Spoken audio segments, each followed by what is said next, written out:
बिस्मिल्लाहिर्रहमानिर्रहीम। अस्सलाम वालेकुम। हाय एवरीवन, कैसे हैं आप सब? आई होप आप सब ठीक होंगे। तो फ्रेंड, क्या आपको भी बेकिंग का शौक़ है और आप OTG अवन ख़रीदने की सोच रहे हैं, लेकिन समझ में नहीं आ रहा है कि कौन सा OTG अवन ख़रीदें? तो फ्रेंड, आज इस वीडियो में मैं आपको बताऊंगी कि OTG अवन को ख़रीदते वक्त हमें किन किन चीज़ों का ध्यान रखना है, ध्यान में कैसे रखना है कि कौन से फीचर होंगे जो हमारी बेकिंग और कुकिंग बहुत ही अच्छी तरह से कर सकेंगे। तो आज सारे डाउट आपके इस वीडियो में क्लियर होंगे, तो इस वजह से आप वीडियो में बने रहिएगा। सबसे पहले तो ओवन का साइज आपकी ज़रूरत के मुताबिक होनी चाहिए। अगर आप ज़्यादा चीज़ें एक साथ बेक करते हैं तो बड़ा ओवन लेना बेहतर होगा। 30 से 35 लीटर वाले ओवन छोटी फैमिलीज के लिए अच्छे होते हैं, जबकि बड़ी फैमिली के लिए 40 लीटर से 60 लीटर तक के ओवन लें तो बेस्ट है। या कि अगर आप जो है होम बेकर बनना चाहते हैं, आप छोटा मोटा बिजनेस शुरू करना चाहते हैं अपने घर से, तो पहले आप इतना बड़ा जो है ओवन को खरीद ले। ये मेरा 60 लीटर का ओवन है। और साथ में ही ये भी ध्यान रखें कि हमारे ओवन 4 नॉब्स वाले होने चाहिए। पहला टेम्परेचर, दूसरा मोड, तीसरा कन्वेक्शन और चौथा टाइमर। आगे मैं आपको इसके सारे फीचर बताने वाली हूँ। तो ये है टेम्परेचर कंट्रोल। OTG अवन में टेम्परेचर कंट्रोल का ऑप्शन ज़रूरी होता है, जिसमें आप टेम्परेचर 100 सेल्सियस से लेकर 250 सेल्सियस तक कर सकते हो। और ये देखें, मेरा ये 250 सेल्सियस तक है। टेम्परेचर कंट्रोल बेकिंग के लिए बहुत ज़रूरी है। अगर इतना जो है हमारे 150 सेल्सियस तक जो है अगर हमारे OTG में टेम्परेचर है तो बहुत ही अच्छा बेकिंग के लिए हमारे है। सेकंड है ये मोड का ऑप्शन, और इस मोड पर हम प्रीहीटिंग एंड बेकिंग करते हैं। हम इस नॉब्स को सिलेक्ट करते हैं कि हमें बेकिंग करना है या हमारे ओवन को प्रीहीट करना है। कन्वेक्शन फैन, ये तीसरा ऑप्शन है कन्वेक्शन फैन का। और ये कन्वेक्शन फैन कुछ OTG में होते हैं और ये कुछ OTG में नहीं भी होते हैं, लेकिन ये कन्वेक्शन फैन अगर होता है ना तो ये गर्म हवा को पूरे ओवन में सर्कुलेट करता है। ये फीचर्स OTG में ऑप्शनल होता है। अवेलेबल हो तो यूनिफॉर्म कुकिंग के लिए ये बहुत ही फायदेमंद है। OTG में अलग अलग मोड होनी चाहिए, जैसे कि बेकिंग, टोस्ट एंड ग्रिल। ये मोड अलग अलग किस्म के खाने बनाने में यूज़ होते हैं। यह है रोटेसरी फंक्शन। अगर आप ग्रिलिंग पसंद करते हैं तो OTG में रोटेसरी फंक्शन होना ज़रूरी है। यह खासकर मीट ग्रिलिंग के लिए मददगार होते हैं, जिसमें एक रोटेटिंग रॉड के ज़रिए मीट इवनली रोस्ट होता है। तो बात आती है कि हम अपने रोटेसरी को सेट कैसे करेंगे। तो ये जो एक साइड जो है थोड़ा सा राउंड में है और दूसरी साइड थोड़ा सा चपटे में है। तो सबसे पहले ना हमें सेट करना होगा जहाँ कन्वेक्शन फैन है ना, पहले उसमें हम अपने इस रोटेसरी को डालेंगे और जो थोड़ा सा ये राउंड है ना, इस कट पर हम उसे सेट कर देंगे। और हमने जो भी इसमें चिकन, मीट जो कुछ भी लगा के अपना ग्रिल रोस्ट कर रहे हैं ना, तो जब ये अच्छी तरह से रोस्ट ग्रिल हो जाए तो उसके बाद अब हम निकालेंगे कैसे इसे। तो इसके साथ एक हैंडल दिया गया है, तो इस हैंडल को हम पकड़ेंगे और इस तरह से बहुत ही आसान तरीके से थोड़ा सा पहले हम कन्वेक्शन फैन की साइड नहीं, पहले इस साइड से हम उठाएंगे, ये आप देख सकते हो। और इस तरह से बहुत ही आसान तरीके से हम इसे निकाल सकते हैं। एक मरतबा फिर से आपको बता दें, जिस साइड चपटा साइड है ना, वो हम कन्वेक्शन फैन की साइड उसे उसमें सेट करेंगे, और जो थोड़ा सा राउंड में है ना, उसे हम इस साइड से सेट करेंगे। ये देखें, और इस तरह से निकाल लें। पहले इस साइड से उठाएं, उसके बाद हैंड को ना थोड़ा सा घुमाएंगे ना, तो आसान तरीके से ना ये निकल जाएगा रोटेसरी हमारी। ये आप देख सकते हो। फोर्थ, अब हमारी जो है ना टाइमर की बारी आती है। OTG अवन में टाइमर ऑटो शूट ऑफ होना ज़रूरी है। ये वाला जो टाइमर है ना, ये ऑटो शूट ऑफ होना ज़रूरी है, ताकि आप आसानी से अपनी बेकिंग टाइम सेट कर सके और वक्त पूरा होने पर अवन ना खुद ब खुद बंद हो जाए।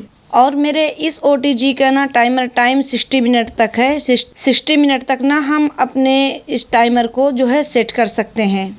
इसके अलावा जो अब हमें ध्यान देना ज़रूरी है ना कि OTG अवन में ऊपर और नीचे दोनों तरफ हीटिंग एलिमेंट्स होते हैं। इसका ध्यान रखें कि आपके ओवन ना डबल हीटिंग एलिमेंट्स वाला हो, जो इवन हीटिंग और अच्छी बेकिंग को इंश्योर करे। और ये आप देख सकते हो कि दोनों रॉड, ऊपर वाली रॉड और नीचे वाली रॉड, ये हमारे 4 रॉड हैं और चारों रॉड इसमें जो है ऑन है। ये हम प्री हीटिंग के लिए करते हैं। कभी कभी ये चारों रॉड जो है बेकिंग में भी, रोस्टिंग में भी काम आ जाते हैं। अब बारी आ जाती है ओवन लाइट की।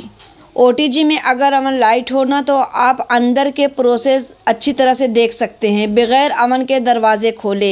यह चीज़ ना टेम्परेचर मेंटेन करने में मददगार होती है। अगर जो है अंदर हमारे ओटीजी अवन के अंदर लाइट रहते हैं तो जो कुछ भी हम कुकिंग एंड बेकिंग कर रहे हैं हमें वो दिखते रहते हैं। बार बार हमें ना डोर खोलने की भी ज़रूरत नहीं पड़ती है और इस तरह से हमारा टेम्परेचर भी ना मेंटेन रहता है। और कुछ ओटीजी के साथ हमें एक्सेसरीज़ मिलती हैं और ये भी ध्यान रखना है कि ये सब चीज़ें हमें ओटीजी के साथ मिल रही हैं कि नहीं। ये है क्रम्ब ट्रे, एक हमें क्रम्ब ट्रे मिलेगी कि जो भी चीज़ें हम कुकिंग एंड बेकिंग करते हैं ना तो जो कुछ भी इस पर गिरे तो बआसानी हम इसे निकाल कर बाहर साफ़ कर सकें। उसके साथ ये हमें एक बेकिंग ट्रे मिलेगा और उसके बाद जो है ये हमें एक वायर रैक मिलेगा और उसके बाद हमें ये मिल रहा है रोटेसरी बार जो हमने आपको अभी दिखाया और उसके साथ ये एक हैंडल है और उसके बाद जो है ये हमें जो है 4 बारबेक्यू के जो है रॉड मिले हुए हैं और इसे हम आपको निकाल कर भी दिखाएंगे और साथ ही हमें ये एक टोंग मिला हुआ है। तो अभी हम आपको सारे जो है अपने ओटीजी अवन में सेट करके दिखाते हैं। तो फ्रेंड हम यहाँ पर सबसे पहले अपने जो है क्रम्ब ट्रे को लगा रहे हैं। इस तरह से सबसे नीचे हम क्रम्ब ट्रे रख देंगे। जैसा कि हमने आपसे पहले ही बताया कि जैसे कि कुकिंग या बेकिंग हम कुछ भी कर रहे हैं, अगर कुछ भी गिर जाता है उसके चूरे वगैरह तो इस तरह से बआसानी से हम निकाल कर इसे साफ़ कर सकते हैं। और उसके बाद जो है ये है वायर रैक। तो वायर रैक को हम इस तरह रखेंगे। वायर रैक ना हमें 2 तरह के काम आते हैं, एक बेकिंग के काम आता है और एक कूलिंग के। जैसे कुकीज़ वगैरह हम बनाते हैं ना तो बेकिंग ट्रे में कुकीज़ वगैरह बना रहे हैं तो ये वायर रैक जो है ना हमारा ये कुकीज़ वगैरह को ठंडा करने के लिए काम आता है। तो इसे भी हमने यहाँ पर लगा दिया। सिर्फ ये हम आपको जस्ट दिखा रहे हैं। उसके बाद ये हमें 4 रॉड मिले हैं बारबेक्यू के और बारबेक्यू भी ना हम इसी जो है अब आप सोच रहे होंगे कि बारबेक्यू के रॉड को ओपन ही नहीं किया है। तो नहीं जी, ऐसा नहीं है। हम बारबेक्यू के रॉड को निकालते हैं और रेसिपी बनाने के बाद ना हम इसी में फिर से एडजस्ट करके रख देते हैं ताकि अगर घर में छोटे बच्चे हो ना तो एक सलाई भी लेके गए ना तो काम फिर बन गया। उसके बाद ये है बेकिंग ट्रे। तो बेकिंग ट्रे को हम यहाँ पर सेंटर में लगा देते हैं और जब अगर हमें बेकिंग करने के बाद इसे निकालना हो तो हम अपने इस टोंग का इस्तेमाल करते हैं। ये देखें, इस तरह से ना हम अपने ट्रे में देखें सेट करेंगे। ये जो चौड़ा वाला पार्ट है ना उसे हम जो है नीचे जो है लगाएंगे, ये इस तरह से, ये देखें। और इस तरह से हैंडल करके आप बहुत ही आसान तरीके से ये देखें, आप देख सकते हो ना, इस तरह से अब हम बहुत ही आसानी तरीके से अपने ट्रे को निकाल सकते हैं। और रोटेसरी बार भी हमने इसमें लगा दिया है। तो फिलहाल मैंने आपसे पहले ही रोटेसरी को कैसे सेट करते हैं, कैसे निकालते हैं आप देख चुके हैं, मैंने पहले ही आपसे शेयर किया हुआ है।